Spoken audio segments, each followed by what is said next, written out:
На часах 1:40 ночи. Более 9 часов уже продолжаются переговоры. Уважаемые коллеги, дамы и господа, Saat 16:30'da başlayan görüşü şənbəyə keçən gecə 3'ə 10 dəqiqə qalmış bitdi. после продолжительных переговоров мы согласовали следующий документ. Birinci şərt ondan ibarətdir ki, Ermənistan tərəfi atəşkəs təmin edildikdən sonra bazı prinsipləri üzərində substantiv danışıqların aparılması öhdəliyini üzərinə götürdü. Объявляется о прекращении огня. China Global Television Network. Two sides have reached a ceasefire. Сегодня в полдень должно вступить в силу гуманитарное перемирие. Утверждают неизменность формата переговорного процесса. O anlama gəlir ki, burada danışıqlar prosesinin tərəfdarı Azərbaycan Respublikası və Ermənistandır.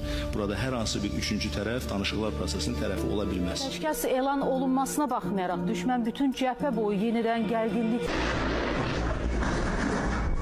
Bugünkü atışma qabaqkindən da hədsiz dərəcədə çox güclü oldu. Быть объявлено для того, чтобы Армения могла перегруппироваться и попытаться контратаковать.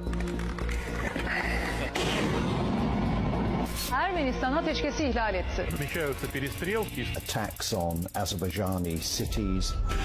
Həyətə düşən mərmi evi tamamilə dağıdır. Özlüyündə sülh deyil və heç zamanda ola bilməz.